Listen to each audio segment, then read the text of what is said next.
था कि किस टाइम ये हेयर स्प्रे जो है वो एक तरफ से लीक हो गया है और ये क्लींजिंग मिल्क के साथ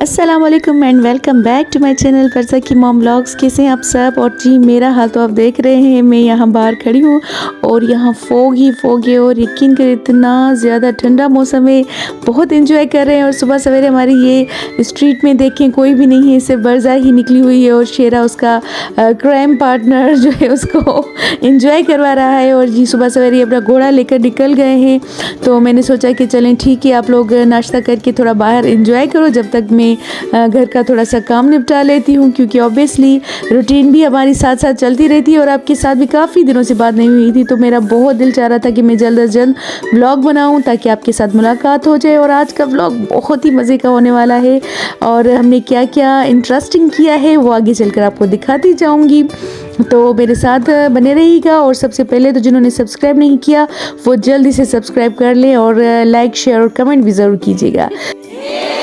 वैसे तो सख्त सर्दियां हैं लेकिन लाइफ वैसी ही बिजी है जैसे होती थी। वे पहले गर्मियों में दिन बड़े होते हैं और सर्दियों में इतने छोटे दिन होते हैं कि पता ही नहीं चलता।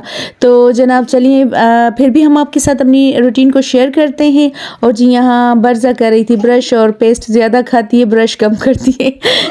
हुआ कुछ यूँ कि ये हेयर स्प्रे और रिवाज का जो है क्लिनजिंग मिल्क था, ये मैंने अलमारी में साथ रखा था और मुझे पता नहीं चला कि किस टाइम ये यहाँ से लीक हो गया है। हालांकि ये गिरा भी नहीं है, लेकिन मुझे लग रहा है कि इसका प्रेशर अंदर कुछ या ऐसा केमिकल होता है कि ये खुद ही लीक हो गया है और यहाँ इसके साथ चिपक गया था। जब मैंने इसको टच किया तो ये अजीब किस्म का जेली और पफ टाइप का कोई मटेरियल है। तो मैं ये सोच रही थी कि देखिए ये रखे रखे इस तरह से जो है फट जाता है और इसको डैमेज कर देता है बोतल को, तो ये हेयर्स को कितना डैमेज करता होगा। हम स्टाइल के लिए तो ये चीज़ें यूज़ करते हैं, इनफैक्ट देखा जाए तो ये कितना ख़तरनाक है कि ये इस तरह से हमारे बालों को किस कदर नुकसान पहुँचा सकता है। तो चलें ठीक है, ये छोटी सी इन्फॉर्मेशन थी आपके साथ मैंने शेयर की। और यहाँ बरजा जा रही है अपने फादर के साथ विलेज, और ये जाते हुए हमेशा ही बड़े ही मोहब्बत से प्यार से जो है मुझे अलविदा करके जाती है। और जी जाने के बाद मुझे बहुत सारा टाइम मिल जाता है और मैं काम में लग जाती हूँ। तो आज ही हमारा बन रहा है हलीम। काफ़ी दिन हो गए थे मैंने हलीम नहीं बनाया था, और जैसे कि मैंने आपको अपने लास्ट व्लॉग्स में बताया था कि जब सर्दियाँ आती हैं तो हमारे पास गैस बिल्कुल ख़त्म हो जाता है, तब हमें हीटर निकाल कर उस पर कुकिंग करनी पड़ती है, जो कि बहुत डिफ़िकल्ट है। और अगर लाइट नहीं होती है तो फिर सिलेंडर ही यूज़ किया जाता है। मतलब जब हम ऐसे इलाकों में रहते हैं ना, तो हमारे पास एक तो कंप्रेसर होना चाहिए, कंप्रेसर के बगैर प्रेशर के बगैर गैस नहीं चलता। दूसरा हमारे पास हीटर्स होने चाहिए कि जब गैस नहीं हो, बिल्कुल भी नहीं हो, कंप्रेसर पर भी ना चले तो फिर हम हीटर पर बनाएं, और जब लाइट नहीं हो तो फिर सिलेंडर बनाएं। तो ये इतनी टफ लाइफ है, मेरे ख्याल से अंग्रेज़ सुनेंगे तो शायद खुदकुशी ही कर लेंगे। लेकिन ये हम ही पाकिस्तान की मज़लूम आवाम है जो हर दुख सुख में बस अल्लाह पर भरोसा करके ज़िंदगी गुजार रहे हैं।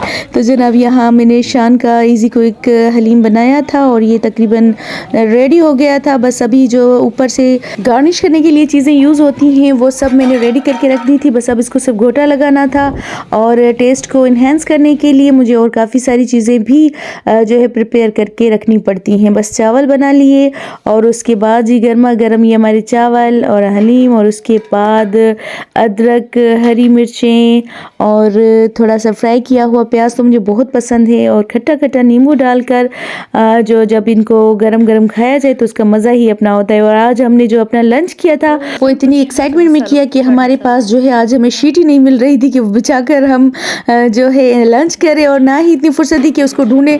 बस हमने जस्ट अखबार बिछाया और जल्दी से हम स्टार्ट हो गए कि कहीं हमारा हलीम और चावल ठंडे ना हो जाए, क्योंकि सर्दियाँ इतनी ज़्यादा हैं कि हर चीज़ थोड़ा सा बस उसको निकालो वो ठंडी हो जाती है, उसका मज़ा ही ख़राब हो जाता है। मुझे तो वैसे भी ज़्यादातर गरम गरम खाना अच्छा ही लगता है। यहाँ पर आराम से हमने लंच को एंजॉय किया। उसके बाद जी हम रेडी हो गए और बरजा को मैंने छोड़ा उसकी खाला के साथ अपने घर पर, और हम हो गए रवाना।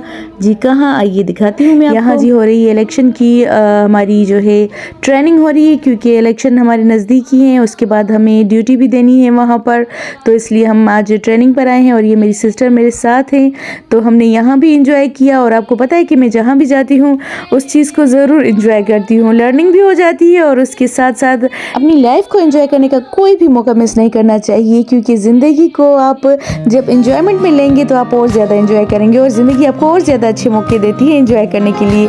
तो जनाब उसके बाद जी हम आ गए थे यहाँ अपने स्कूल में, और आज हमने रखी थी एक ज़बरदस्त किस्म की बारबेक्यू पार्टी। और ये जी हमारा 7-8 किलो गोश्त था, चिकन था, जिसको जी बड़ी अच्छी महारत के साथ वॉश किया उन्होंने। और उसके बाद यहाँ पर जलाई गई आग, और जी सबसे पहले आ गई है बरज़ा यहाँ पर हाथ सेकने के लिए। और जी यहाँ पर सभी बड़ा ही शिद्दत से वेट कर रहे थे, और बरज़ा भी बहुत इंजॉय कर रही थी।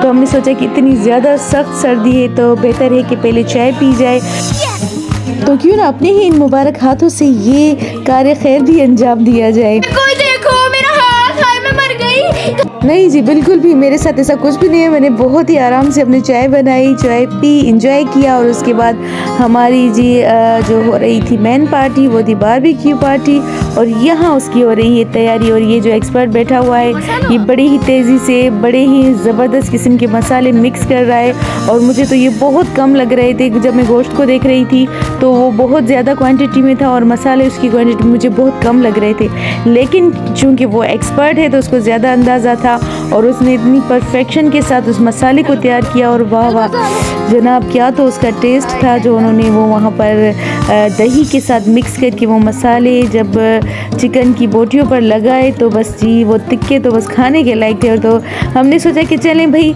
उंगली कटा के हम भी क्यों ना शहीदों में अपना नाम लिखवा लें, और इसी तरह से उनका थोड़ा हाथ भी बटा लें और 2-4 सीखें भी बटा लेंगे।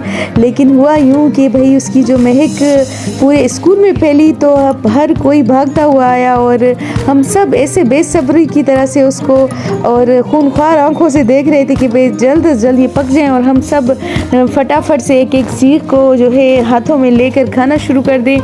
तो जी यहाँ पर देखिए जी बरज़ा भी नींबू उठाकर खड़ी हुई थी कि भाई जल्दी जल्दी करें ताकि हम ये गर्मा गर्म जो है बारबेक्यू से लुत्फ़अंदोज़ हों। अफसोस तो एक ही बात का है कि अच्छी चीज़ जो होती है वो बहुत कम पड़ जाती है।